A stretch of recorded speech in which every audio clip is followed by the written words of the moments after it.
बिस्मिल्लाहिर्रहमानिर्रहीम, अस्सलाम वालेकुम। Welcome to quick review. और quick review current affair session के अंदर आपका वेलकम है। और 10 जून के जो है करंट अफेयर्स को डिस्कस करेंगे, इंपॉर्टेंट करंट अफेयर्स नेशनल और इंटरनेशनल। ठीक है, तो देखते हैं हमारे पास कौन कौन से टॉपिक हैं। सबसे पहले हम बात करेंगे जी इकोनॉमिक सर्वे की। पाकिस्तान का इकोनॉमिक सर्वे जो है 2024-25 का कल जो है वो पेश हुआ, तो इसके की इंडिकेटर्स जो है उनको जानने की कोशिश करेंगे कि क्या पाकिस्तान ने जो पिछले साल का बजट पेश किया था उसके की इंडिकेटर्स पाकिस्तान ने अचीव किए कि नहीं। ठीक है, नेक्स्ट हम बात करेंगे कि पाकिस्तान का 24-25 का जो है 25-26 का बजट पेश हो गया, तो इसको डिस्कस करेंगे कि भाई जिसमें 4.2% ग्रोथ जो है वो रखी गई है, तो क्या ये पॉसिबल है, और साथ में की इंडिकेटर्स जो हैं बजट को लेके कि भाई जो बजट सेशन हुआ उसके अंदर क्या क्या प्रपोज किए गए हैं। नेक्स्ट हम बात करेंगे रशिया और यूक्रेन की वॉर की, कि जो हम देख रहे हैं कि भाई एक नेक्स्ट फेज पे अब जा रही है, जिस तरह से रशिया एग्रेसिवली जो है वो बिहेव कर रहा है, और 479 ड्रोन स्ट्राइक्स जो है वो उसने की हैं, और ये वॉर जो है वो मजीद आगे बढ़ती ही जा रही है। इसी को लेके हम देख रहे हैं कि नेटो चीफ साहब जो हैं वो कह रहे हैं कि 400% हमें जो है वो एयर डिफेंस स्पेंडिंग्स और मिसाइल स्पेंडिंग्स जो है वो बढ़ानी पड़ेंगी।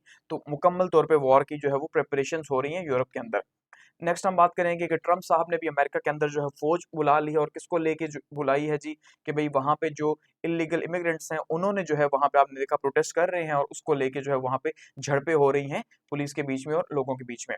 नेक्स्ट हम बात करेंगे कि भाई जो गजा के लिए भेजा गया था मेडलिन का, फोर्टेला मेडलिन जो है, जो जहाज जिसका जिक्र किया था आपसे, उसको जो है वो इसराइल ने पकड़ लिया, उसके क्रू को जो है पकड़ लिया है। तो अब जो है वो आगे देखेंगे क्या होगा।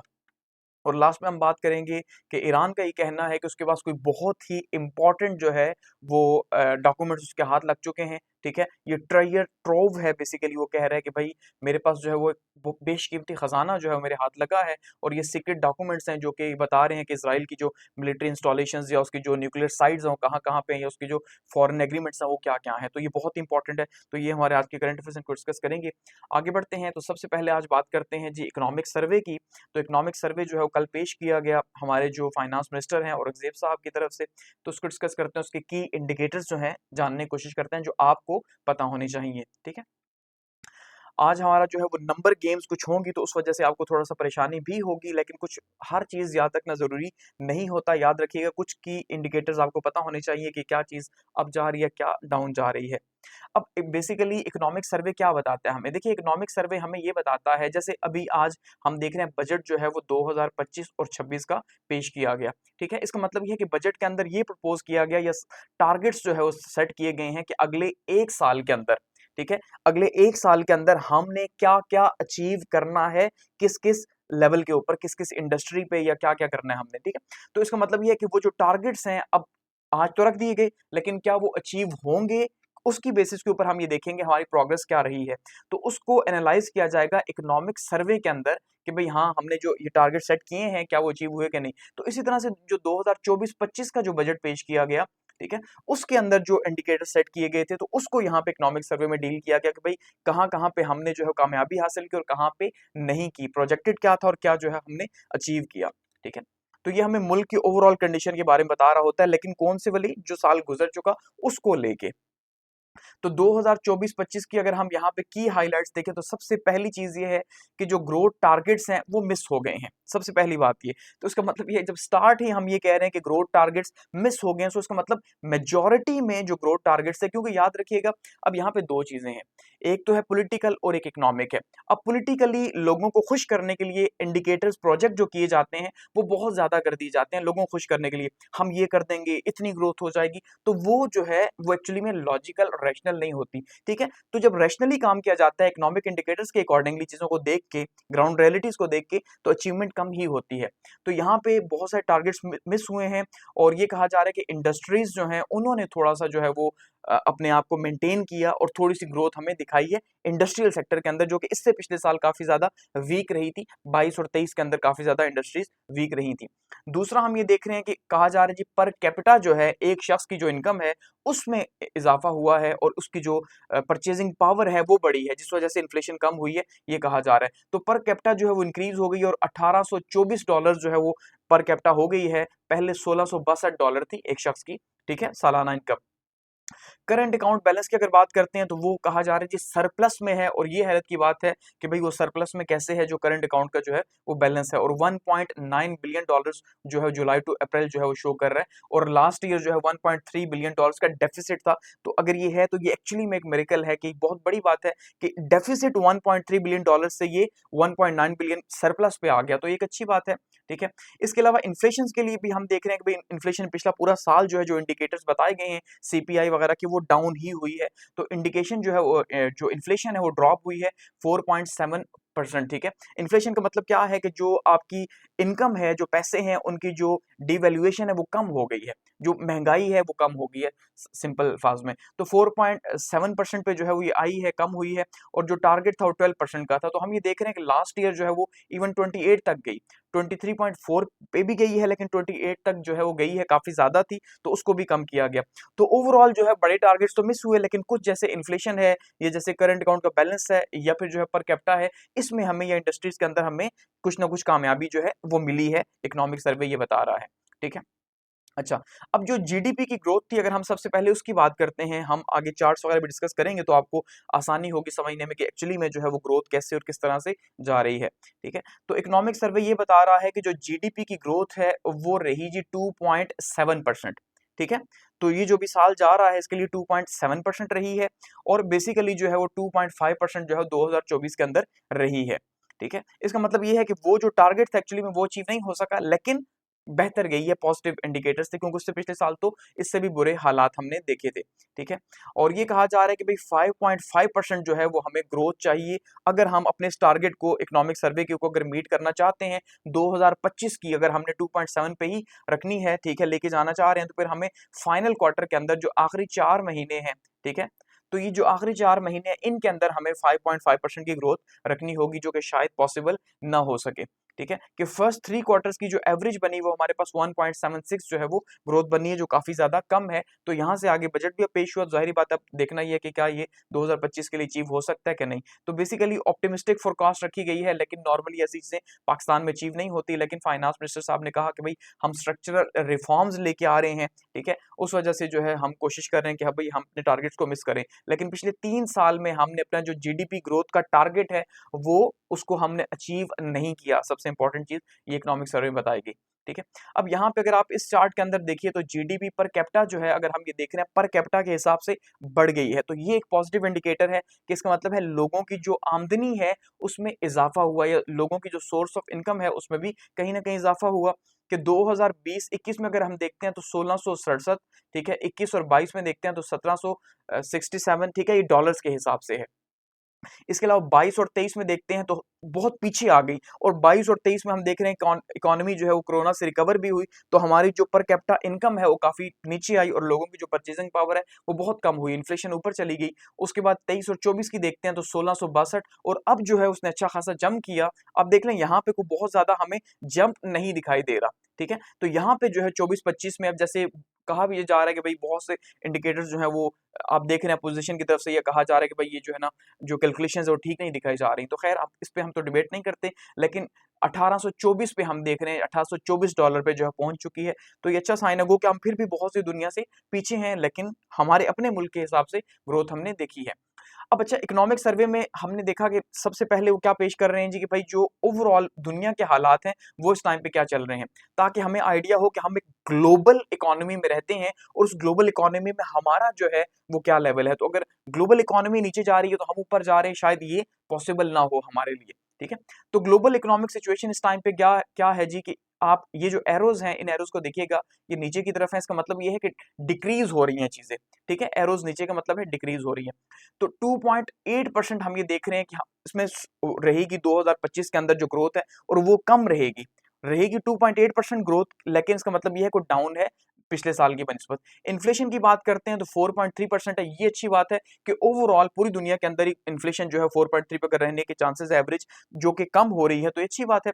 वर्ल्ड ट्रेड की बात करते हैं तो वो भी जो है उसको भी झटके लगेंगे टैरिफ की वजह से। कहा जा रहा है जो टैरिफ है, आपको पता है ट्रम्प साहब का जो टैरिफ है उसकी वजह से क्राइसिस है, तो 1.7% पे है अगर हम ग्लोबली उसको देख रहे होते हैं।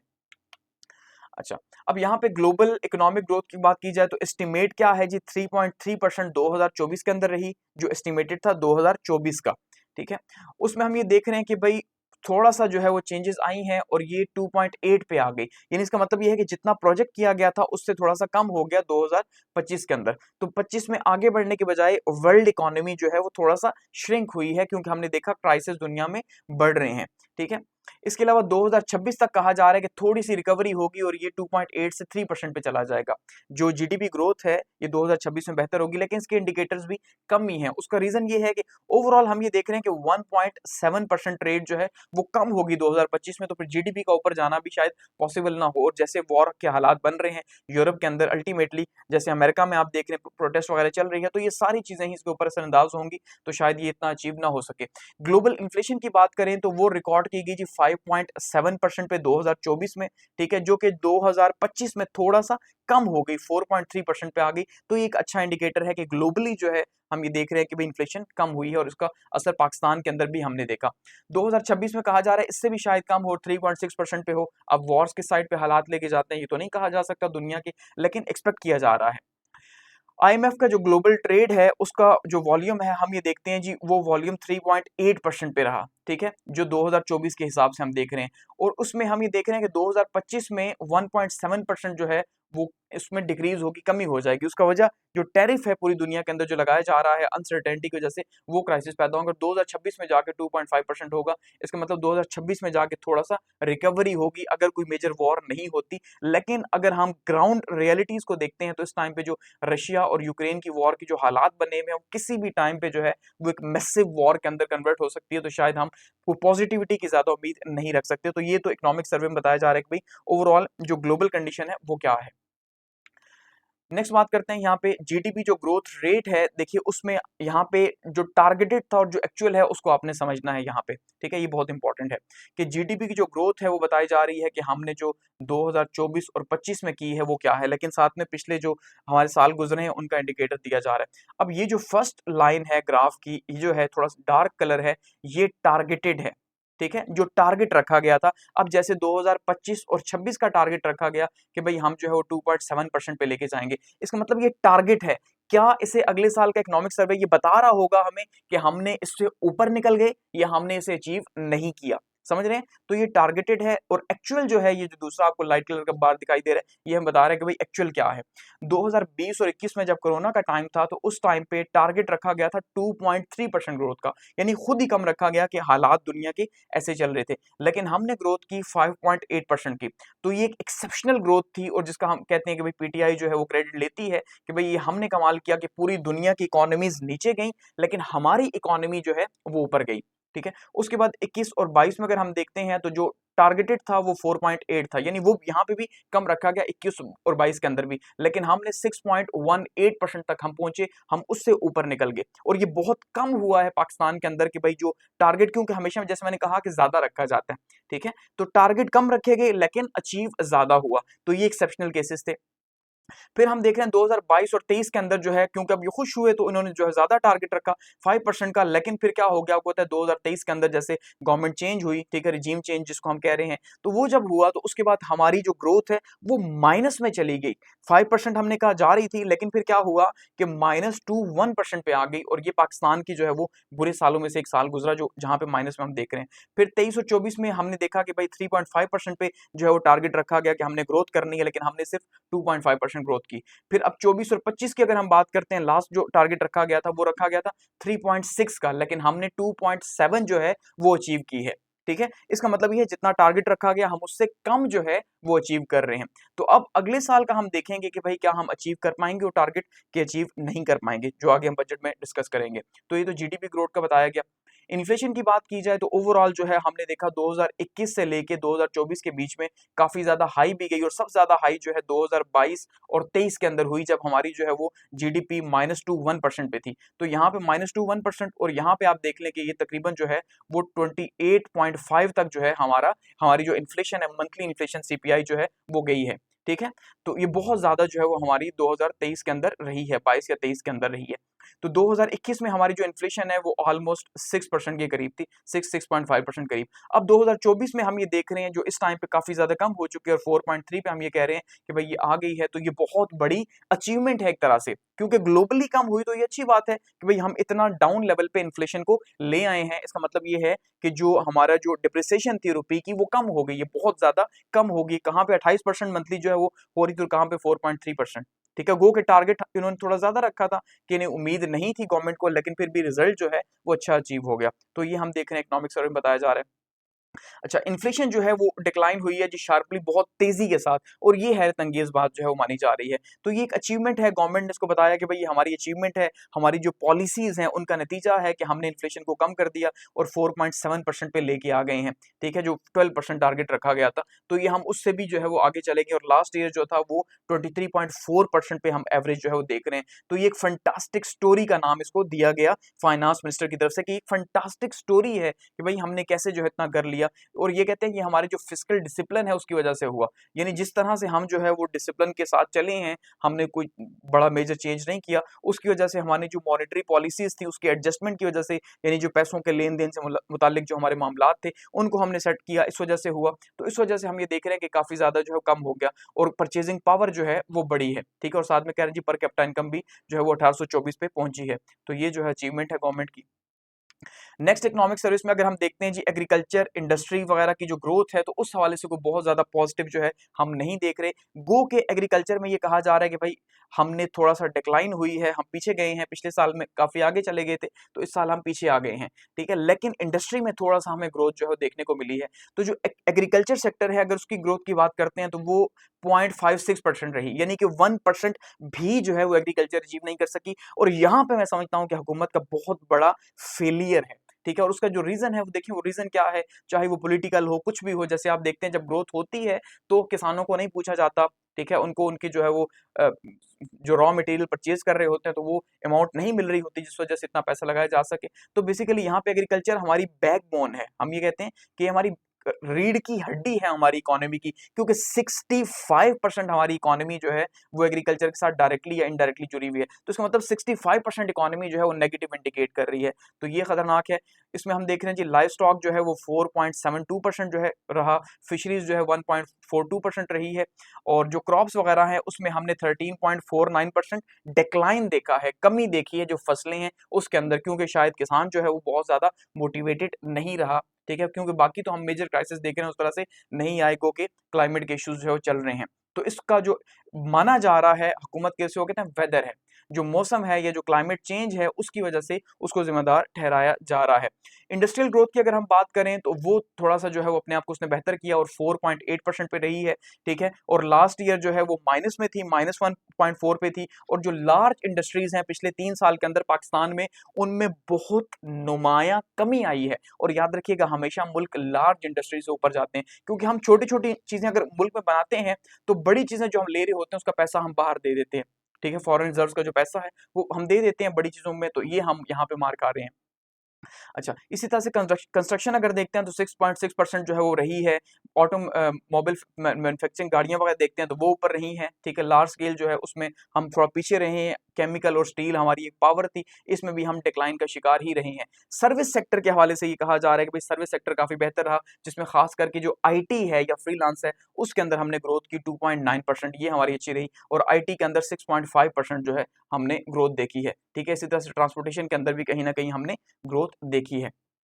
तो यहाँ पे अगर इंडस्ट्रियल सेक्टर की परफॉर्मेंस की बात करते हैं तो ओवरऑल आप देखें 2024-25 में जो टारगेट था वो 4.4 था इंडस्ट्रीज का, लेकिन हमने अचीव किया 4.77। इसका मतलब हमने 2 पॉइंट्स जो है 0.2 जो है हमने ज्यादा अचीव किया। तो अच्छी बात है, यानी ग्रोथ हुई है, चाहे थोड़ी सी हुई लेकिन ग्रोथ हो गई है।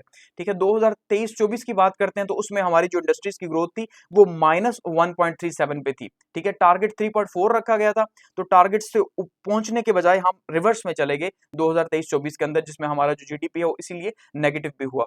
2022-23 में उससे भी ज्यादा माइनस ग्रोथ हमारी रही, -3.88% हमारी रही, और जबकि टारगेट हमने 7.4 का रखा। इतना बड़ा टारगेट रखा, लेकिन उसके बाद आपने देखा कि यहीं पे गवर्नमेंट की भी तब्दीली हुई थी, तो उसके बाद उसका बहुत ज्यादा असर जो है इंडस्ट्रीज के अंदर हमने देखा। इसी तरह से 21 और 22 की बात करते हैं तो जो टारगेट है वो 6.8 रखा गया था, लेकिन यहाँ पे ग्रोथ काफी अच्छी रही 7.0, इसीलिए हमारी जो जीडीपी है वो 6% पे यहाँ पहुंची है। ठीक है, और 2020 और 21 की अगर हम बात करते हैं तो यहाँ पे को बहुत ज्यादा ग्रोथ तो एक्सपेक्ट ही नहीं, क्योंकि कोरोना का टाइम था, लेकिन फिर भी जो है हमारी जो ग्रोथ है वो 8.2% पे रही, और ये भी एक्सेप्शनल है कि हमने इतनी ज्यादा जो है वो उस टाइम पे ग्रोथ की, इस टाइम पे ग्रोथ नहीं बन रही थी। ठीक है, अच्छा उसके बाद एग्रीकल्चर सेक्टर की अगर हम बात करते हैं तो एग्रीकल्चर सेक्टर की परफॉर्मेंस को बहुत अच्छी नहीं रही।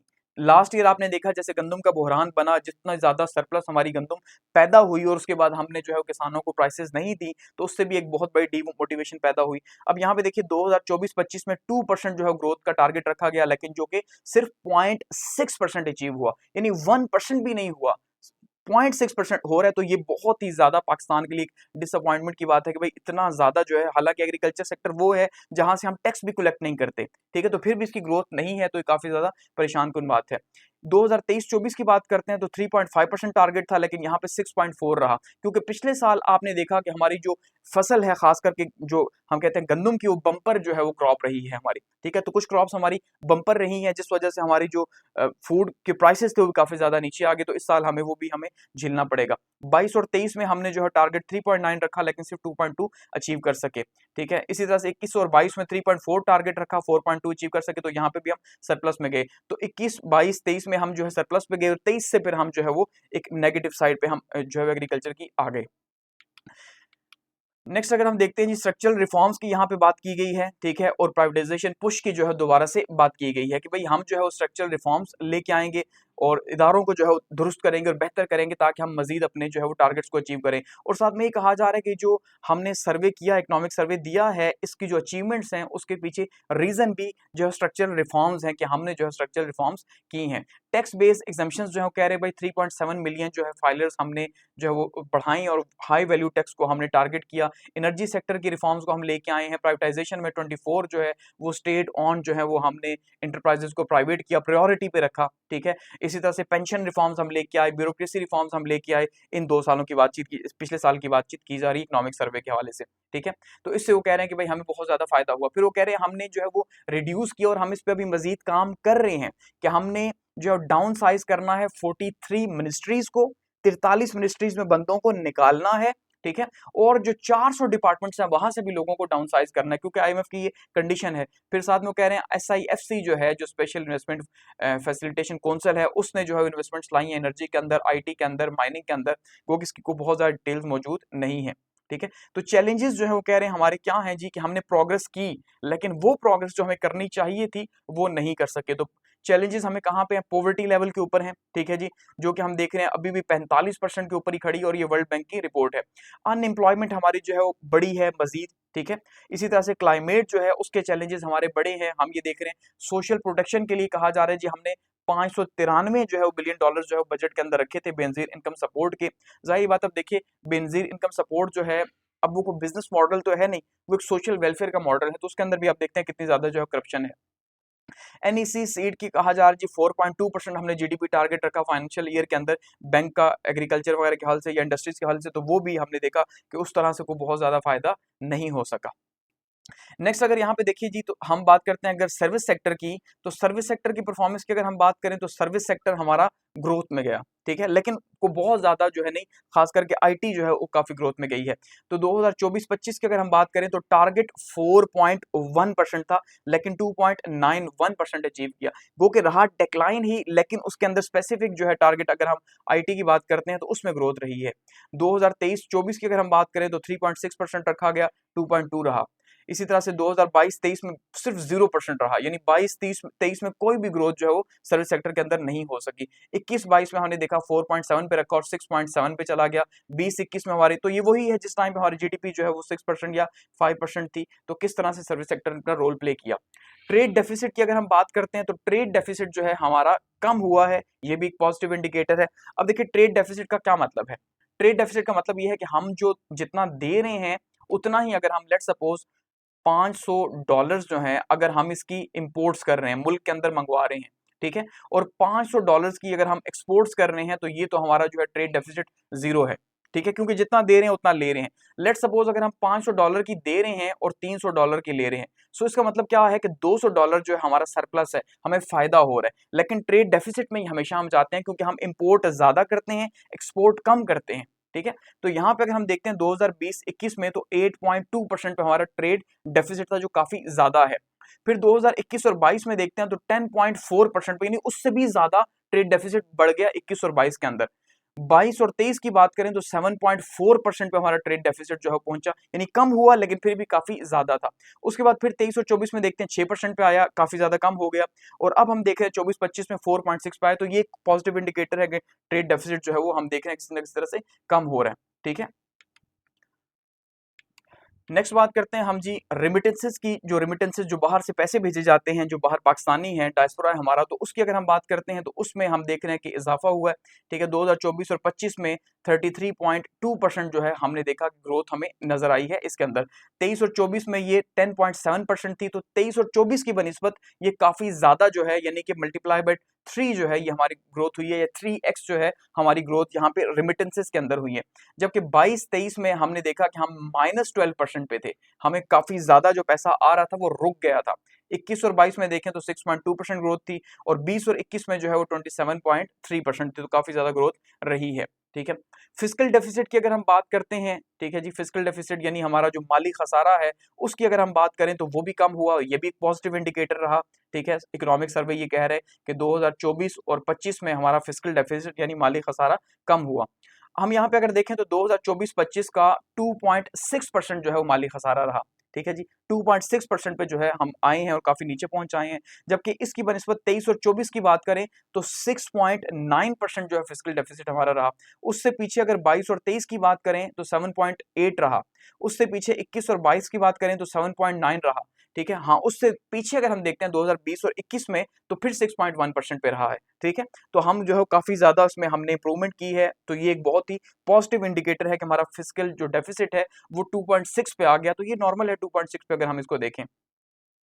अच्छा, अब सबसे इंपॉर्टेंट चीज एफपीआर की टैक्स कलेक्शन। ठीक है जी, एफपीआर की जो टैक्स कलेक्शन है, अगर उसकी टारगेट की बात करें, देखिए टारगेट क्या रखा गया, पहले कुछ और रखा गया, उसको फिर रिवाइज किया गया था बाद में, तो एक्चुअल जो है वो क्या हासिल हो रहा है।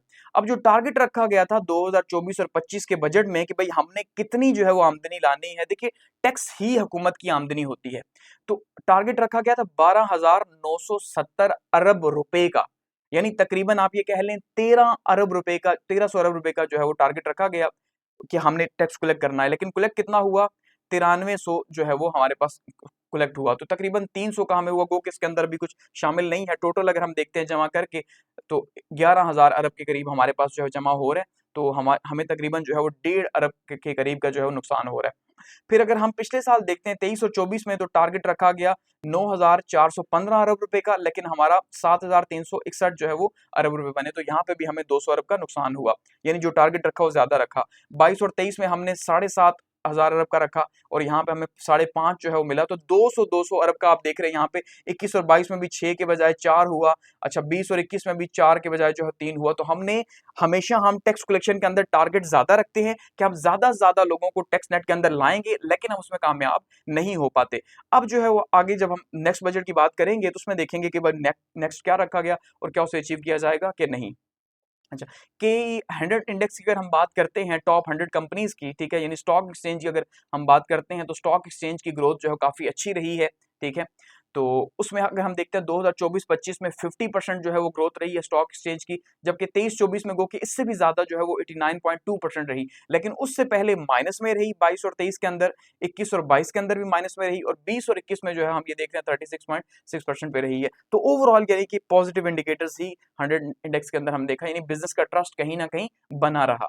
ठीक है, क्लाइमेट चेंज के हवाले से बातचीत की गई है कि भाई हमने जो टारगेट रखे उसमें क्या क्या हमने किया एक साल के अंदर। कह रहे हैं जी 2024 का जो फाइनेंशियल ईयर है पाकिस्तान का 9वां जो है, 9th कंसेक्टिव ईयर।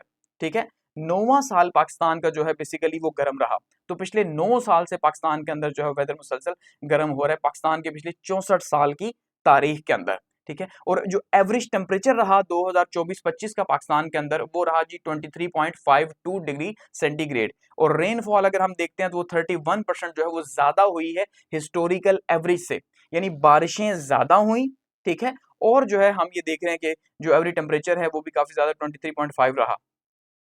फिर हम ये कह रहे हैं कि जो गवर्नमेंट है उसने क्या किया जी, उसने 1.4 बिलियन यूएस डॉलर्स जो है वो आईएमएफ से जो उनका जो क्लाइमेट चेंज को लेके हमने उससे पैसे हासिल किए 2024-25 के अंदर 1.4 बिलियन। ठीक है, इस तरह से फेडरल गवर्नमेंट जो है उसने इंस्टीट्यूशनलाइज कर दिया क्लाइमेट बजट को कि अब हम स्पेसिफिकली क्लाइमेट के अंदर जो है बजट उसके लिए एलोकेट करते हैं क्लाइमेट मिनिस्ट्री को। ठीक है, और डिसीजन मेकिंग प्रोसेस में उसको लगाते हैं। और इसके साथ साथ हमने 2024-25 में जो है वो कार्बन मार्केट को इंट्रोड्यूस करवाया ताकि जो है कार्बन कैपिंग की जा सके कि भाई जो इंडस्ट्रीज जो है वो ज्यादा जो है वो आप ये कह लें कि कार्बन पैदा करती हैं तो उनके ऊपर कार्बन टैक्स लगाया जा सके। इस बार भी उसको काफी ज्यादा जो है वो आगे बढ़ाया गया।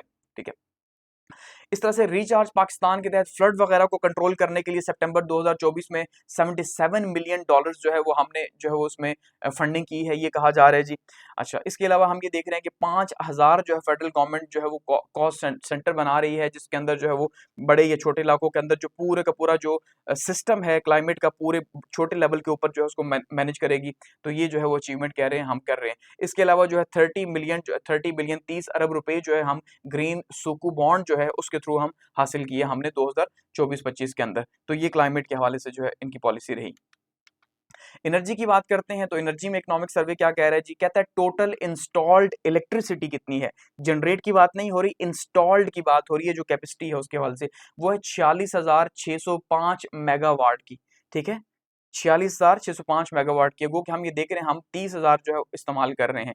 तो ये हमारे पास टोटल इंस्टॉल्ड कैपेसिटी है, वो बना नहीं रही इतनी, हम उसे कह नहीं रहे। ठीक है, जिससे हाइड्रल जो है वो 24.4% है, सबसे ज्यादा थर्मल है 55.7%, उसके बाद न्यूक्लियर है 7.8% जो इस साल में बनाई गई, और रीन्यूएबल जो है उसका शेयर बहुत ज्यादा कम है 12.5% उसका शेयर रहा। ठीक है, अच्छा, मार्च से लेके जुलाई से लेके मार्च तक की अगर हम बात करते हैं तो हमने जो इलेक्ट्रिसिटी जो जनरेट की है वो 90,145 GHW जो है वो हमने की है, ये इनका यूनिट है। और हाइड्रल से हमने कितनी की है 30.4%। ठीक है, थर्मल से हमने 46.3%, न्यूक्लियर से 19.1% और रीन्यूएबल से 4.2% हमने की है। अच्छा, कंजम्पशन अगर हमारी देखें तो वो 80,111 जो है वो GWH पे है। इसका मतलब हमने पैदा ज्यादा की जबकि हमारी कंजम्पशन कम थी, लेकिन बावजूद इसके हैरत अंगेज बात यह है कि पाकिस्तान में जो है बिजली होती ही नहीं है। ठीक है, तो हालात शहरों के ये हैं। अच्छा, उसमें अगर हम देखते हैं तो हमारी जो हाउस होल्ड है वो टॉप पे रहा 49.6% साथ, सबसे ज्यादा कंजम्पशन इनकी रही। उसके बाद इंडस्ट्रीज की 26% रही है, एग्रीकल्चर की 5.7% रही है, कमर्शियल यूज जो है 8.6% रहा। 6 न्यूक्लियर पावर प्लांट्स जो है उससे हमने जो है वो 3530 मेगावाट कैपेसिटी जो है उनकी मौजूद है, तो उनसे हमने हासिल की है। ठीक है, इसी तरह से पेट्रोलियम की डिमांड जो हम ये कह रहे हैं 7.0 जो है वो बड़ी है, तो पेट्रोलियम की डिमांड एनर्जी सेक्टर के अंदर जो है बड़ी है। पेट्रोलियम इंपोर्ट्स की अगर हम बात करते हैं तो हमने 12,532 जो है वो 1000 टन जो है जुलाई से मार्च के दौरान मंगवाए हैं, जो हमारा फिस्कल ईयर है।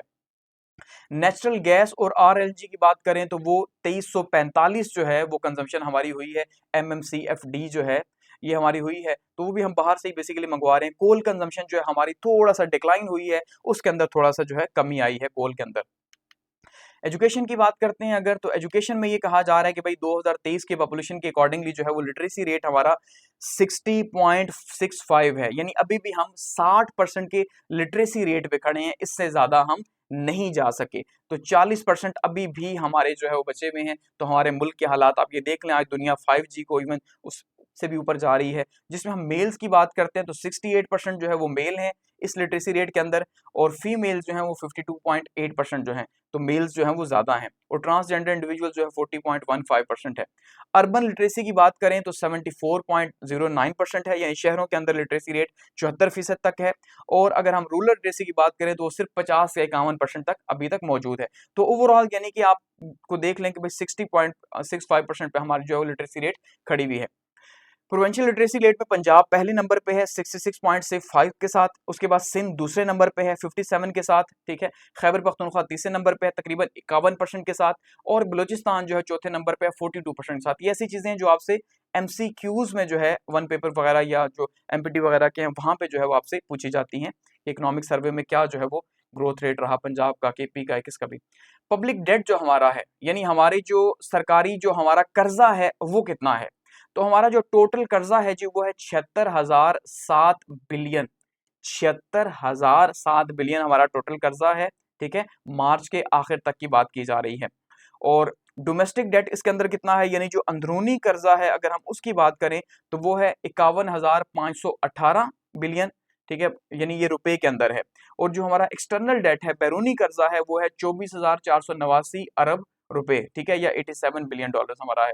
और जुलाई से मार्च तक में अगर हम इंटरेस्ट रेट देखते हैं, जो हम कर्जों के ऊपर जो इंटरेस्ट दे रहे हैं, ठीक है, वो कितना हमारा बड़ा, वो है जी 6,439 अरब रुपए। आप अंदाजा कर लें कहां पे हम खड़े हैं, ठीक है, जो बहुत ही ज्यादा है कर्जों के हिसाब से। तो ये हमारा जो है वो इंडिकेटर्स हो गए। अब ये हमारा जो इंडिकेटर था, ये तो सारे के सारे इकोनॉमिक सर्वे 2024 और 25 के ऊपर थे, जो की इंडिकेटर्स थे कि भाई किस किस सेक्टर में हमने कितनी कितनी ग्रोथ 2024 और 25 के अंदर की है। अब हम बात करते हैं बजट 2025 और 26 की, ठीक है। फाइनेंस मिनिस्टर साहब जो है वो नेशनल असेंबली के अंदर ये बजट जो है उन्होंने पेश किया आज। अब देखिए, अब यहाँ पे बजट के अंदर क्या इन्होंने किया, इन्होंने इसी तरह से टारगेट्स जो है वो सेट किए हैं कि भाई हमने अगले साल 2025 और 26 के लिए हमने क्या करना है, एजुकेशन में कहाँ पे, ठीक है, इंडस्ट्रीज में कहाँ पे, एग्रीकल्चर में कहाँ पे, डेवलपमेंट में कहाँ पे, हर चीज के लिए जो एलोकेशन की और टारगेट सेट की। अब जब अगले साल का सर्वे आएगा तो हम उसमें देखेंगे क्या वो अचीव हुआ या नहीं हुआ। तो अब बजट जो है वो पेश हुआ अगले साल का, उसके की इंडिकेटर्स देखते हैं, ठीक है, जो की इंडिकेटर्स आपके लिए जरूरी है जानना।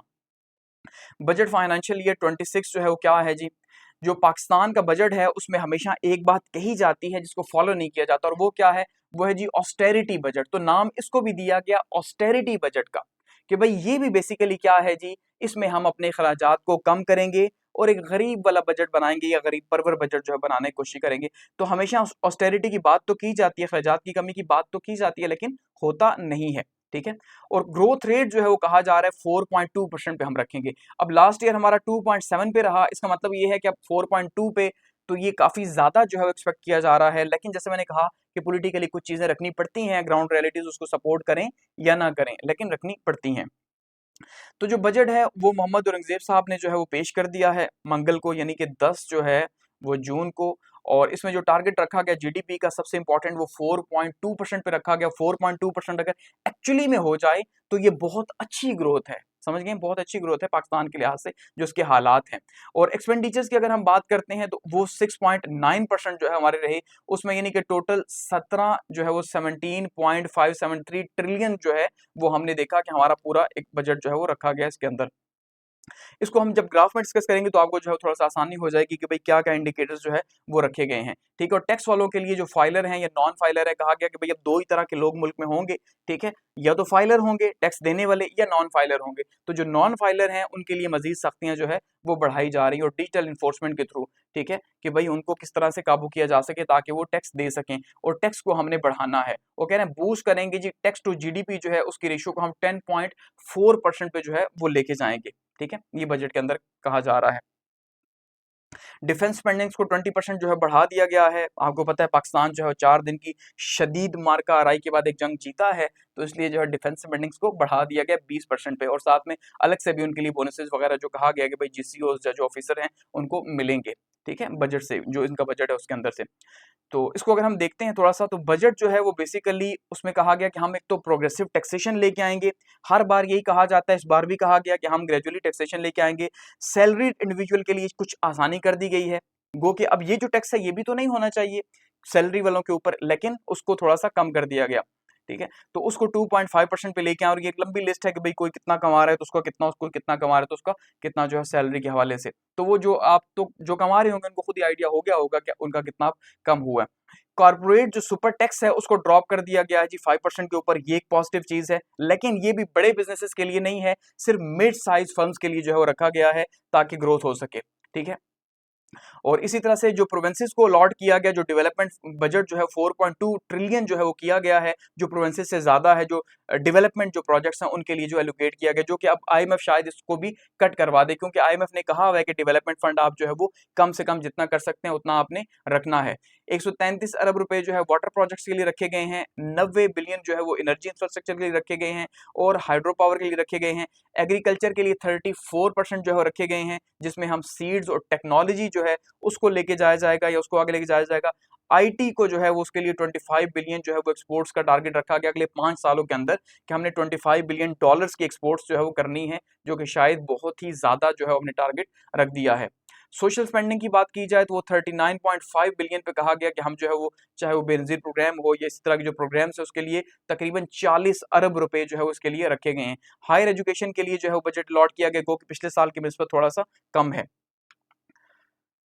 अच्छा, अब यहाँ पे सबसे पहले आप देखिए जी, टोटल बजट जो आउटले है उसको हम थोड़ा सा समझते हैं। अब देखिए यहाँ पे हमारे पास पैसे कहाँ से आएंगे और पैसे कहाँ पे जाएंगे। बजट का पर्पस बेसिकली यही होता है कि भाई आपके पास कितने पैसे आ रहे हैं, ठीक है, जो कि आप हुकूमत की सबसे बड़ी आमदनी टैक्स है, उसके पास एक ही तरीका है पैसे कमाने का कि वो टैक्स के थ्रू कमाती है, ठीक है। और उसके बाद वो जो उसकी आमदनी है, उस आमदनी के हिसाब से उसने करने होते हैं इखराजात, ठीक है। तो आमदनी और अखराजात को हम देख रहे हैं को कैसे जो है वो आ रहे हैं। तो सबसे पहले रिसोर्सेज जो हैं वो अगर हम देखें तो नॉन बैंक जो बोरविंग है वो होगी तकरीबन 2874 अरब रुपए। सबसे सॉरी, यहाँ पे सबसे पहले अगर हम देखते हैं तो जो हमारा टैक्स के थ्रू में सबसे ज्यादा जो हम पैसे कमाएंगे वो कमाएंगे जी 11,072 जो है वो हम कहाँ से कमाएंगे जी, टैक्स से। जो पिछले साल का था आपने देखा था 9,000 हमने कलेक्ट किया, टारगेट रखा था 12,000 का, ठीक है। तो इस बार ये कहा जा रहा है सबसे ज्यादा हमने पैसा कहाँ से कमाना है, 11,072 से, वो यहाँ से। बैंक बोरविंग जो है वो तकरीबन 3,435 अरब रुपए होगी, ठीक है। अच्छा, नेट एक्सटर्नल रिसीट्स वगैरह या प्राइवेटाइजेशन के थ्रू 193 बिलियन अरब रुपए, और नॉन बैंक बोरविंग जो है वो 2874 अरब रुपए हमारी होगी, ठीक है। अब यहाँ पे इसके एक्सपेंडिचर्स कहाँ कहाँ पे, अगर उसकी आप देखें तो यहाँ पे सबसे बड़ा इंटरेस्ट पेमेंट में हमारा 8,207 अरब रुपए हमारे किसमें चले जाएंगे, इंटरेस्ट पेमेंट के अंदर। इतना बड़ा पैसा जो हम इंटरेस्ट पेमेंट में दे रहे हैं। फिर पेंशन्स के लिए 1955 अरब रुपए हमारे चले जाएंगे। डिफेंस के लिए 2550 अरब रुपए हमारे चले जाएंगे, क्योंकि 20% इंक्रीज भी है इसके अंदर, ठीक है। उसके बाद हम जो है जी 1928 अरब रुपए हमारे जो ग्रांट्स हैं, ठीक है, जो प्रोविंसेस वगैरह को ट्रांसफर की जाएंगी उसमें चले जाएंगे। सब्सिडीज जो है वो 1186 अरब रुपए इसमें चले जाएंगे, जिसमें आईएमएफ ने सख्ती से कहा हुआ है कि भाई सब्सिडीज को खत्म किया जाएगा। आपको पता है सब्सिडीज, इसको भी टारगेट करना है आईएमएफ ने, पेंशन को भी टारगेट करना है, ठीक है। अच्छा, डिफेंस को शायद वो कुछ ना कहे, या कहे भी तो उसकी शायद उस तरह से मानी ना जाए। ग्रांट्स वगैरह को भी यहाँ पे कम किया जाएगा। फिर अगर हम देखते हैं जो सिविल और गवर्नमेंट जो इमरजेंसी प्रोविजन, उसके लिए 1360 रुपए जो है वो रखे गए हैं, रनिंग जो उनका पूरा सिस्टम है। और डिफेंस स्पेंडिंग जो है 1287 अरब रुपए जो है उसके अंदर हम देख रहे हैं, साथ में जो है कर्ज वगैरह जो लिया गया तो वो भी इसके अंदर रखा गया है अलग से, ठीक है। जो डिफेंस के अफेयर्स हैं उसके लिए पैसे अलग से हैं, ठीक है, और डिफेंस स्पेंडिंग को लेके जो अलग जो अखराजात वगैरह होते हैं वो अलग से रखे गए हैं। तो इतना हमारा जो है पैसा यहाँ पे खर्च होगा। तो यहाँ पे ये हमारी आमदनी है, यहाँ से हम पैसा वसूल कर रहे हैं, और यहाँ पे हम पैसा जो है वो खर्च कर रहे हैं इतनी बड़ी अमाउंट के अंदर। अगर बजट आउटले देखें थोड़ा सा, कि हम देख रहे हैं जी कि टोटल जो है वो कितना बजट था, या बजट का जो वॉल्यूम था वो कितना था, वो था 17.573 ट्रिलियन, यानी कि 17.573 खरब रुपए का जो है वो बजट पेश किया गया, जो रिप्रेजेंट कर रहा है जी 6.9% जो है वो डिक्रीज है पिछले साल की बनिस्बत। तो क्योंकि ये ऑस्टेरिटी है, और ये कहा जा रहा है जी ऑस्टेरिटी मैयर्स के अकॉर्डिंगली जो है ये पेश किया जा रहा है, जिसमें अपनी आमदनी को कम करना है, तो इसलिए जो है किफायत शारी की बनिस्बत हमने 6.9% हमने जो है वो किफायत शारी की है पिछले साल की बनिस्बत। तो चलें, ये भी बहुत पॉजिटिव है, एटलीस्ट कुछ तो हुआ, ठीक है, पिछले साल की बनिस्बत। तो उसमें हम ये देख रहे हैं कि हमारे पास यहाँ पे 2024 और 25 और 26 का जो बजट है उसका जो तखमीना है वो कितना है जी, वो है 17,573 खरब रुपए का ये बजट जो है वो पेश किया गया है, ठीक है। यानी आप दिमाग में रख लें 17.5 खरब रुपए का बजट वन सिंगल लाइन के अंदर, कि बजट कितना है अगर पूछा जाए तो 17.5 खरब रुपए का। पिछले साल कितना था, 18.5 अरब रुपए खरब रुपए का, ठीक है, यानी पिछले साल 18,887 था, तो इस बार जो है वो 6.9% कम हो गया। उससे पिछले पीछे कितना था 22 और 23 के अंदर, 14,484 खरब रुपए, ठीक है। उससे पीछे 2022 और 23 में 9,579 जो है वो 69 रुपए। उससे पीछे 21 और 22 की बात करें तो 8,487 रुपए, 20-21 में 7,000 करीब। तो अब यहाँ पे देखिए कैसे किस तरह ग्रेजुअली यहाँ से बजट बहुत तेजी से ऊपर गया, अब फिर यहाँ से जो है वो नीचे आया। तो अगर ये इसी तरह से नीचे आता है तो ये तो बहुत पॉजिटिव इंडिकेटर है कि पाकिस्तान को एटलीस्ट इस टाइम पे होश आ गया कि भाई इतना ज्यादा बजट जो हम खर्च कर रहे हैं उसको कम किया जा सकता है। तो अब खैर वो पॉजिटिव वे में तो शायद ना आए, लेकिन नेगेटिव वे के अंदर आईएमएफ जरूर करवाएगा, जैसे पेंशन वगैरह का खात्मा है, डेवलपमेंट बजट्स का, यानी वो चीजें जो कंपलसरी हैं उसको जो है वो IMF जो है कट डाउन कर रहा है। तो ये पाकिस्तान के लिए बहुत ज्यादा खतरनाक है कि वो कैसे मैनेज करेगा इसको। तो ओवरऑल यानी पिछले साल जो है वो अगर 18 खरब का था, तो इस बार 17.5 खरब रुपए का जो है बजट पेश किया गया है कमी के साथ। अच्छा, डिफेंस एक्सपेंडिचर्स जो है वो 2250 अरब रुपए जो है वो रखे गए हैं और 20.2% जो है वो हायर रखे गए हैं पिछले साल के मुकाबले में। सो इसका मतलब जहां पे बजट कम हो रहा है 6.9%, वहां पे जो डिफेंस का बजट है वो बढ़ गया 1.97% जो है ये जीडीपी का बनता है। तो अगर आपसे पूछा जाए कि जीडीपी का कितने परसेंट डिफेंस बजट है, तो वो है 1.97%। ठीक है, और लास्ट ईयर 1.71% जो है वो था, तो इस बार बढ़ गया। अब डिफेंस एक्सपेंडिचर्स अगर आप देखेंगे 2025-26 में, तो ये 2550 जो है वो अरब रखे गए हैं। और अगर इससे पीछे आप देखें तो ओवरऑल ये पूरी लंबी लाइन है कि यहाँ पे ग्राफ हमें ऊपर ही जाता हुआ दिखाई दिया कि हमने हर पिछले साल की निस्बत हमने जो है वो क्या किया जी, हमने अपने जो डिफेंस जो है उसके बजट को बढ़ाया है हर अगले साल। ठीक है, अब गो कि हर बार तो तनकीद होती थी इसके ऊपर कि भाई फौज के ऊपर पैसा लगाएंगे तो हम अपने सोशल सेक्टर के ऊपर कैसे लगाएंगे, गुर्बत कैसे खत्म करेंगे, तालीम कैसे देंगे, और इस तरह की बहुत सारी चीजें हम सुनते थे। लेकिन इस बार क्योंकि सारे का सारा जो है वॉर नैरेटिव है, तो वॉर का जो बयानिया है, इस वॉर के बयानिए की वजह से हर चीज दब चुकी है। ठीक है, और फिर से वो जो हम देख रहे हैं कि एक जो है वो जो रिस्पेक्ट बहुत ज्यादा कम हो गई थी मिलिट्री की, हम देख रहे थे पिछले 3-4 साल के अंदर एक बड़े लेवल के ऊपर, तो उसको बहाल करने की कोशिश की गई। और इस बार जो है कोई भी नहीं बोला कि भाई इतना क्यों रखा गया, क्योंकि अभी आगे तो हम देख रहे हैं शायद फिर वॉर हो सकती है, हमें यही बताया जा रहा है। 2024-25 में जो है वो 2181 अरब रुपए था। ये जो दूसरा है ये बजट रखा गया, लेकिन उसके बाद इसको रिवाइज किया गया, यानी जितना रखा गया उसको बढ़ाया गया, फिर बार हमेशा कम रखा गया उसको थोड़ा ज्यादा किया गया क्योंकि उनके एक्सपेंडिचर ज्यादा थे। जैसे 2020-21 में 1286 अरब रुपए रखा गया, लेकिन 1295 अरब रुपए जो है वो बाद में उसको बढ़ा के किया गया। 1370 अरब रखा गया 21-22 में, 1480 अरब रुपए किया गया, उसको बाद में बढ़ा के इतना ज्यादा। ठीक है, यानी ये वाहिद बजट है जो बाद में भी एडजस्ट हो जाता है। 1568 अरब रखा गया, तो 1587 अरब जो है वो यहाँ पे बाद में सेट किया गया। 1804 अरब बजट में रखा गया और 1854 जो है वो 23-24 में रखा गया। इस तरह से 24-25 में 2122 अरब रखा गया और यहाँ पे 2181 रुपए हुआ। तो इस बार जो है वो 2550 रखा गया है। अभी तक हमने देखा कि सिर्फ ये आगे ही जा रहा है, तो उसका मतलब ये है कि शायद ये 2600 को भी पहुंच सकता है।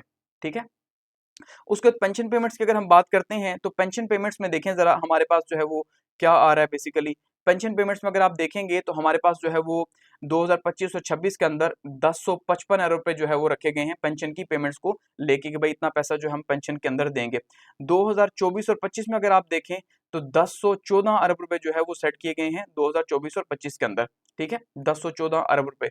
इसी तरह से 2022, 23 और 24 की अगर आप बात करते हैं तो उसमें 108 अरब रखे गए हैं और 821 अरब, यानी कि यहाँ पे भी वही है कि टारगेट कितना रखा गया बजट के अंदर, उसको बाद रिवाइज करके बढ़ाया गया। तो इस बार भी जो है वो टारगेट कम रखा जा रहा है, लेकिन उसको शायद बढ़ाया जाए कि 2020 और 21 में अगर आप यहाँ पे देखेंगे तो 470 अरब थे, तो यहाँ पे सिर्फ बस 470 ही जो है वो हम देख रहे हैं कहीं रहे। तो अब इसके बाद यहाँ पे आगे जो है कितने आएंगे इसको हम देखेंगे कि जो है वो बढ़ेंगे। आगे बढ़ते हैं। अच्छा, सब्सिडीज पेमेंट्स की अगर हम बात करें तो सब्सिडीज भी पाकिस्तान का एक बड़ा चैलेंज है और आईएमएफ ऑलरेडी कह चुका है कि भाई आपको सब्सिडीज जो है वो खत्म करनी पड़ेगी। सब्सिडीज का क्या मतलब होता है कि भाई हुकूमत अपने पास से पैसे दे के चीजों को सस्ता करती है। जैसे लेट सपोज अगर चीनी जो है वो 200 रुपए किलो है और आवाम के ऊपर प्रेशर ज्यादा है, पॉलिटिकल प्रेशर भी ज्यादा है, तो इसको 150 रुपए किलो पे फिक्स किया जाएगा और ऊपर के जो 50 रुपए हैं पर केजी के साथ वो हुकूमत खुद अपने पास से पे करेगी। ये होता है सब्सिडीज, जो कि आईएमएफ को बिल्कुल भी काबिल कबूल नहीं है।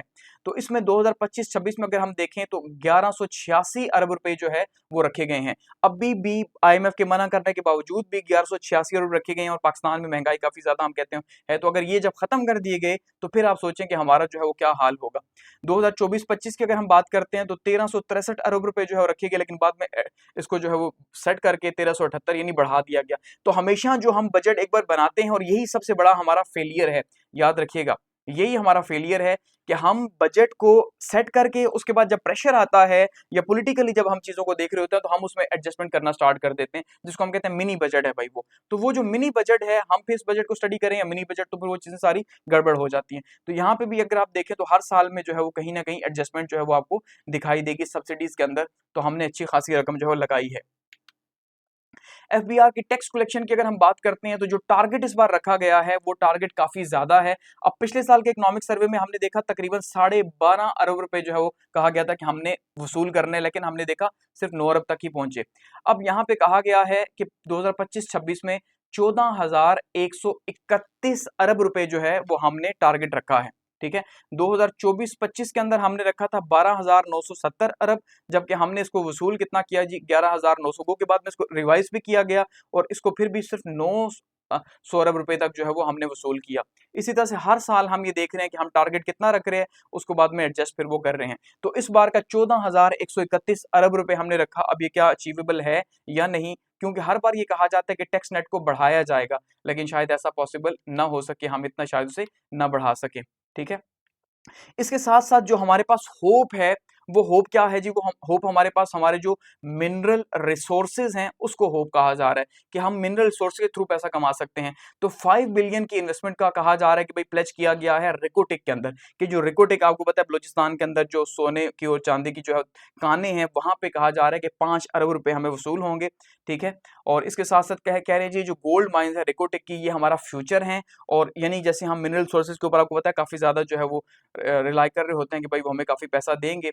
तो एक्सपेक्ट किया जा रहा है 71 बिलियन डॉलर जो है कैश फ्लो में हमारे पास आएगा। तो इतना पैसा आए तो फिर तो बहुत ही बड़ी बात है कि इतना पैसा अगर हम यहाँ से वसूल कर सके तो ये एक्चुअली में गेम चेंजर हो, जिसको कहा जा रहा है कि गेम चेंजर है। जीडीपी की ग्रोथ रेट की अगर हम बात करते हैं तो जो टारगेट रखा गया वो रखा गया है 4.2% का 2025 और 26 का। ठीक है, अब पिछले साल का अब यहाँ पे आप देखें इकोनॉमिक सर्विस का, आपको यहाँ पे समझ आएगी कि किस तरह से जो टारगेट्स रखे गए थे वो कहाँ पे मिस हो रहे हैं। अब पिछले साल 2024-25 के लिए टारगेट रखा गया था 3.6% का, जबकि हमने हासिल किया 2.7%। सो इसका मतलब है हमने कम जो है वो हासिल किया और 4.2% पे इस बार रखा गया। तो अब क्या हम 3% पे रहेंगे या 3.5 पे रहेंगे, क्योंकि 3.5 पे भी जाते हैं तो कम से कम ये भी ग्रोथ हमें नजर आएगी। उससे पहले अगर हम 22 और 23 में जाते हैं तो जो हमने देखा कि 3.5% पे रखा गया जो 2.5 हुआ। तो उससे पहले हमने देखा 2022-23 में नेगेटिव ग्रोथ, और उससे पहले सिर्फ हमने 2 सालों में ग्रोथ हासिल की है। तो जीडीपी हमेशा हम ज्यादा ही रखते हैं, लेकिन बाद में हम देखते हैं कि फिर जो है वो उस तरह से हम उसे अचीव नहीं कर पाते। इसके साथ साथ 47 स्कीम्स जो हैं उसके लिए 90.2 बिलियन डॉलर्स जो है वो रखे गए हैं। 47 स्कीमों के लिए, सॉरी अरब रुपए रखे गए हैं, रुपए के अंदर है। ठीक है, एनर्जी सेक्टर भी इसमें शामिल है और एनर्जी सेक्टर के लिए 840 मिलियन रुपए जो है वो रखे गए हैं। इसी तरह से तरबेला के 5th एक्सटेंशन भी इसके अंदर शामिल है, यानी कि 5वीं बार उसको एक्सटेंड किया जाएगा, उसको साफ किया जाएगा, उसका मिट्टी का जो पूरा अंदर से भर चुका है। और 10.9 अरब रुपए जो है उसके लिए रखे गए हैं। दासू हाइडल प्रोजेक्ट जो है उसके लिए 3.5 बिलियन रखे गए हैं। ठीक है, तो बहुत सारे जो प्रोजेक्ट्स हैं उनके लिए यहाँ पे रखे होंगे। 35.7 बिलियन जो है वो मोहम्मद हाइडल डैम के लिए रखे गए हैं। ठीक है, इसके साथ साथ 4.4 बिलियन जो है वो हमने यहाँ पे रखे हैं जी Allama Iqbal industrial city grid station के लिए। 1.1 बिलियन जो है वो कायद आजम बिजनेस पार्क के लिए रखे गए हैं। 1.6 बिलियन जो है वो रखे हैं 100 केवीए के लिए रखे गए हैं और 200 केवीए ट्रांसफार्मर्स वगैरह के लिए रखे गए हैं परफॉर्मेंस मैनेजमेंट के लिए उनकी। 2.9 बिलियन जो है वो इस्लामाबाद इलेक्ट्रिक सप्लाई के लिए। ठीक है, अच्छा इसी तरह से जो है वो मीटर इंफ्रास्ट्रक्चर वगैरह के लिए जो है रखे गए हैं। 1.8 बिलियन जो है वो हम देख रहे हैं मुल्तान इलेक्ट्रिक सप्लाई के लिए रखे गए हैं। 1.9 बिलियन जो है वो हैदराबाद जो है वो स्टेशन के रखे गए हैं। 2.4 बिलियन जो है पेशावर के लिए रखे गए हैं। ठीक है, 67.2 बिलियन जो है वो वाटर एंड पावर अथॉरिटी जो है उसको वापटा को दिए जाएंगे। ठीक है, 3 बिलियन जो है वो आज़ाद जम्मू कश्मीर वगैरह में जो एनर्जी के प्रोजेक्ट्स हैं उनको दिए जाएंगे और गिलगित बल्तिस्तान के अंदर 1.2 बिलियन जो है वो ग्रिड्स को दिए जाएंगे। तो ये और जो मेजर प्रोजेक्ट्स हैं ये वो हैं जो सिर्फ मेजर हैं, उनको यहाँ पे जो है बताया जा रहा है कि इनका आपको पता होना चाहिए कि भाई कितने कितने पैसे रखे गए हैं। तो इनके लिए टारगेट रखा गया, यही पैसे रखे गए हैं कि इनको दिए जाएंगे। बाकी दो जो डेवलपमेंट प्रोजेक्ट्स हैं उसके ऊपर सख्ती से पाबंदी है, लेकिन फिर भी काफ़ी ज़्यादा इन्होंने रखने की कोशिश की है। ठीक है जी, तो यहाँ तक हमारा जो बजट है ये कंप्लीट हो गया। अब दो चीज़ें जो है आपने देखी हैं यहाँ पे, एक इकोनॉमिक सर्वे है जो पिछले साल का आपने देख लिया क्या इंडिकेटर्स थे, क्या मिस हुए। अब इस साल का भी आपने देख लिया। अब नेक्स्ट ईयर इकोनॉमिक सर्वे में हमें आइडिया होगा कि क्या हम इन टारगेट्स को अचीव कर पाए या नहीं कर पाए। आगे बढ़ते हैं और बात करते हैं जी रशिया और यूक्रेन की। और रशिया और यूक्रेन आपको पता है जो वॉर जो है वो खतरनाक जो है फेज के अंदर दाखिल हो चुकी है पिछले 2 हफ्ते से। और हम ये देख रहे हैं कि ये वॉर का लेवल 3 है। ठीक है, पहले लेवल 1 की वॉर स्टार्ट हुई हल्की फुल्की, उसके बाद लेवल 2 पे गई थोड़ी सी ज्यादा। अब उसके बाद हम ये देख रहे हैं कि ये लेवल 3 जो है हम उस पे पहुंच चुके हैं। इसके बाद लेवल 4 आएगा जिसके अंदर इससे थोड़ा सा जदीद असलहा जो है वो इस्तेमाल होगा, रॉकेट लॉन्चर इस्तेमाल होंगे। और फिर लास्ट लेवल आएगा जिसको लेवल 5 का हम नाम देंगे, जिसके अंदर जो है वो न्यूक्लियर वेपन्स का इस्तेमाल होगा। ठीक है, तो अभी हम लेवल 3 पे पहुंच चुके हैं। इसका मतलब अगर हम लेवल 3 पे भी पहुंच चुके हैं तो फिर 4 पे भी पहुंचेंगे और फिर 5 पे भी पहुंचेंगे। ठीक है, तो क्या वहां पहुंचेंगे या नहीं ये अब देखना है। अब रशिया और यूक्रेन की अगर हम बात करते हैं तो बेसिकली रशिया और यूक्रेन जो है, रशिया ये कह रहा है कि उसने यूक्रेन के अंदर 479 ड्रोन्स जो है वो स्ट्राइक की हैं और बहुत ही ज्यादा ये ड्रोन स्ट्राइक्स हैं एक ही दिन के अंदर, और इससे टेंशन जो है मजीद बढ़ रही हैं। तो रशिया ने 479 ड्रोन स्ट्राइक्स की हैं जी एक सिंगल रात के अंदर, इतनी ज्यादा ड्रोन स्ट्राइक्स। तो ये लार्जेस्ट ड्रोन स्ट्राइक्स हैं जो अभी तक जो है वो की गई हैं। इससे पहले आपको पता है जी 432 के करीब जो है ड्रोन स्ट्राइक्स की गई थी। तो अब ये उससे भी आगे बढ़ रहा है मजीद। ठीक है, कि भाई किसी तरह से अब इस वॉर को इख्तितामी मराहिल की तरफ लेके जाएं। इससे पहले अब क्योंकि रशिया को देखिए एक चीज का अंदाजा हो रहा है। किस चीज का रशिया को अंदाजा हो रहा है? रशिया ये महसूस कर रहा है कि जो यूरोप है वो बहुत ही तेजी के साथ वॉर की तैयारियां कर रहा है, जिसमें हम देख रहे हैं यूके है, फ्रांस है, जर्मनी है, बड़े बड़े मुल्कों ने अपने जो एक्सपेंडिचर्स बढ़ा लिए, वॉर एक्सपेंडिचर्स, अपने असले को जो है बढ़ा लिया, दिन रात असला बन रहा है, सब कुछ कर रहे हैं। तो इससे पहले कि भाई ये सारी तैयारी कंप्लीट कर लें और रशिया के ऊपर चढ़ दौड़े, रशिया के लिए एक गोल्डन टाइम है कि इसने अगले 3 से 6 महीने के अंदर इसकी कोशिश है या 1 साल के अंदर किसी तरह से इस वॉर को पलट दे, बजाय इसके कि रशिया फिर उसके बाद जो है उसके लिए मैनेज करना मुश्किल हो जाए। ठीक है, तो देखते हैं क्या हालात बनते हैं। तो फिलहाल जो है ये लार्जेस्ट ड्रोन स्ट्राइक की गई है सिंगल डे के अंदर, जिसमें जो यूक्रेन है वो कह रहे हैं 460 तो मैंने इंटरसेप्ट कर लिए, 19 जो है उन्होंने अपने टारगेट्स अचीव किए हैं, जहां जहां उन्होंने पहुंचना था वहां पहुंचे हैं। तो अब अगर वो इससे भी ज्यादा, इसका मतलब 19 तो पहुंचे हैं, अगर वो 1000 के करीब मारता है तो 200 तो पहुंचेंगे अपने टारगेट्स के ऊपर, वो कितना खतरनाक होगा। ठीक है, और अब जो है वो यूक्रेन ये कह रहा है कि यूएस जो है प्रेशराइज करे या बाकी जो यूरोप है वो प्रेशराइज करे किसी तरह से कि ये जो वॉर है इसको रोका जा सके और रशिया को जो है काउंटर किया जा सके, क्योंकि यूक्रेन अपनी तरफ से जो है वो फिलहाल बहुत ही ज्यादा कॉशियस हो चुका है। उसको पता है कि रशिया अब गुस्से में आ चुका है, तो अब जब तक यूरोप उसे सिग्नल नहीं देगा तब तक वो शायद आगे न बढ़े। तो जो वॉर है वो खतरनाक लेवल पे जा रही है और हम ये देख रहे हैं कि हर रोज इसमें जो है शिद्दत में इजाफा हो रहा है। लेकिन इसी वॉर के दौरान एक पॉजिटिव जो है वो एज क्या हुआ कि जो लास्ट मीटिंग हुई थी तुर्की के अंदर, तो उस मीटिंग के अंदर ये कहा गया था कि हमने जो है वो अपने प्रिजनर्स को एक्सचेंज करना है। तो वो प्रिजनर्स जो है वो एक्सचेंज हो गए हैं। ठीक है, टोटल 1200 प्रिजनर्स हैं, लेकिन एक्सचेंज जो है वो अभी बहुत ही लिमिटेड तादाद में जो है वो एक्सचेंज हुए हैं। अब बाद में आगे जो है कितना ये जाते हैं या रुक जाते हैं तो ये देखते हैं, क्योंकि कहीं ना कहीं नेगोशिएशंस भी चल रही हैं। ठीक है, नेक्स्ट बात करते हैं जी नेटो चीफ साहब जो है वो, अब देखें हर रोज यूरोप के हवाले से या नेटो के हवाले से हम देख रहे हैं कि किस तरह से जंग की तैयारियां हो रही हैं। वो कह रहे हैं 400% जो है वो आप एयर डिफेंस स्पेंडिंग्स को बढ़ाएं, क्योंकि अब इन्हें ये अंदाजा हो चुका, खास करके जो रशिया यूक्रेन की वॉर है इससे, और जो इंडिया और पाकिस्तान का जो कॉन्फ्लिक्ट है इससे, कि आने वाली जो जंगें हैं वो फिजा के अंदर लड़ी जाएंगी। तो इसलिए सबका जो है वो एयर डिफेंस सिस्टम के ऊपर फोकस है। और आने वाले टाइम के दौरान हम ये देखेंगे शायद जो आर्मी जो है वो अभी होल्ड करती है मिलिट्री को, तो शायद वो कन्वर्ट होकर हम ये देखें एयरफोर्स के पास उसका इख्तियार जाए। जैसे पाकिस्तान में भी एयरफोर्स चीफ का आपको पता है कितनी वाहवाही चल रही है। तो जो नेटो चीफ साहब है वो कह रहे हैं भाई जंग का खतरा है बहुत ज्यादा। तो उन्होंने एक बहुत ही ड्रामेटिकल इंक्रीज की बात की, यानी कि 400% वो कह रहे हैं इंक्रीज करो। वो कहाँ जाना चाह रहे हैं? रशिया तो एक है, एक रशिया को तबाह करने के लिए 400% अगर हर मुल्क बढ़ाएगा तो कहां जाएगा ये? तो कह रहे हैं भाई 400% जो है उसको बढ़ाया जाए, जिसमें एयर और मिसाइल डिफेंस सिस्टम की कैपेबिलिटीज को हमने ज्यादा बढ़ाना है। ठीक है, और उन्होंने कहना है हमने ग्रोथ कर रहे हैं। तो ये काफी ज्यादा खतरनाक है। इससे जो है वो क्या होगा, इससे कह रहे हैं 2032 तक हम 3.5% अपनी जीडीपी का जो है उसके ऊपर खर्च करेंगे, यानी सिर्फ हथियार बनाने के ऊपर वो 3.5%। तो हर अगले साल हम ये देखेंगे कि दुनिया में आर्म रेस बढ़ेगी, असलाह बढ़ेगा, अनार्की बढ़ेगी, अनसर्टेनिटी बढ़ेगी और वॉर्स इंक्रीज होंगी, हॉस्टिलिटीज इंक्रीज होंगी और सिविल लिबर्टीज इसके बदले में मिनिमाइज होती जाएंगी। और एक कंट्रोल्ड सिस्टम के अंदर हम लोग एक रोबोटिक लाइफ जी रहे होंगे, कहीं से हमें पकड़ न लिया जाए, मार नहीं दिया जाए। ये हालात जो है बनते जा रहे हैं अगर हम बचे तो। देखिए ग्लोबल अगर हम इसके ऊपर रिस्पांस की बात करें तो रशिया जो है सबसे पहले उसने इसके ऊपर जवाब दिया, उसने कंडेम किया कि भाई आपको ये नहीं कहना चाहिए। इसका मतलब ये है कि आप क्या कर रहे हो, आप इंस्ट्रूमेंट ऑफ एग्रेशन हो, कि आप वो आला हो बेसिकली जो कि गुस्सा पैदा कर रहे हो। तो फिर मैं तो आगे से जवाब दूंगा कि नेटो जो है जो बढ़ा रहा है। इस तरह से कनाडा कह रहा है कि भाई मैं भी अपनी जो 2% जीडीपी डिफेंस स्पेंडिंग है उसको इस साल में कोशिश करूंगा कि उसको हासिल कर लूं। ठीक है, तो हर जगह जो है पैसे की बात की जा रही है कि भाई किसके ऊपर, हथियारों के ऊपर पैसा लगाओ, हथियारों के ऊपर।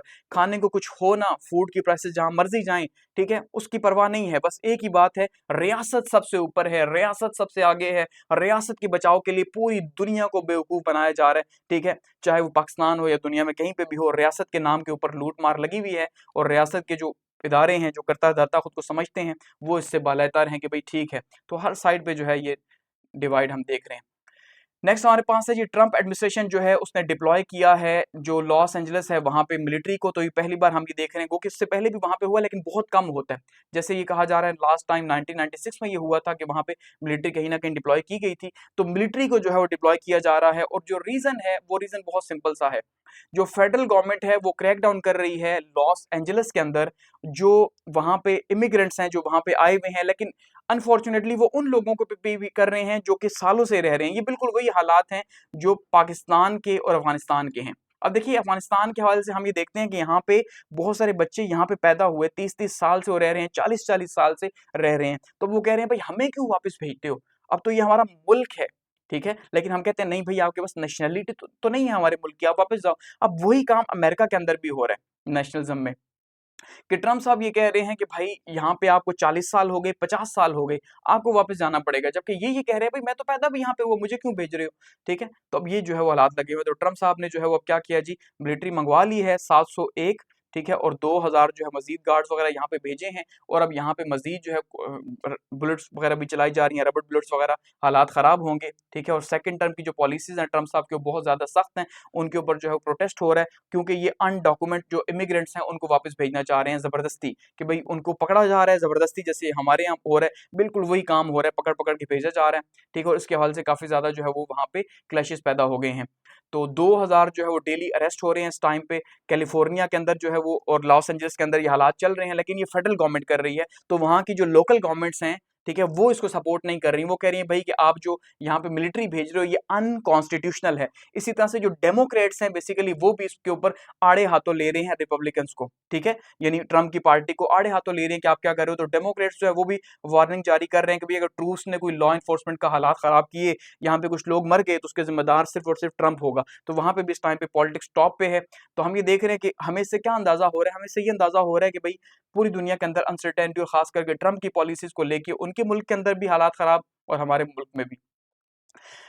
लास्ट में बात करते हैं जी कि इसराइल जो है वो बेसिकली क्या कर रहा है जी, what happened next to the gajas fotelas Medellin and it's crew. अब बेसिकली आपको पता है कि मेडलिन नामी एक जहाज जो है वो इटली से रवाना हुआ था, और यूके के फ्लैग के अंडर ये रवाना हुआ, जिसमें सोशल एक्टिविस्ट 12 के करीब मौजूद थे, ठीक है। और ये वो लोग थे जो बड़े ऊंचे ऊंचे नामी गिरामी लोग थे, और ये लोग जो है वो बेसिकली लेके आ रहे थे गजा के लिए इमदादी सामान, ठीक है। तो इस इमदादी सामान का जो जहाज है जब गजा में भी पहुंचा भी नहीं, अभी इंटरनेशनल वाटर्स के अंदर था। इंटरनेशनल वाटर्स में आप किसी को नहीं पकड़ सकते, लेकिन इंटरनेशनल वाटर्स में भी इसराइल की बदमाशी देखें कि उसने इस जहाज को पकड़ लिया, इनके सब लोगों को पकड़ लिया, और इनकी जो है वो जितने भी लोग हैं उनको वहां पे अरेस्ट किया हुआ इस टाइम पे। यानी कि अब जो मेडलिन है इसको इंटरसेप्ट कर लिया जी इजरायली फोर्सेस ने, और ये एक दिन पहले उसने किया, आज नहीं किया, ठीक है।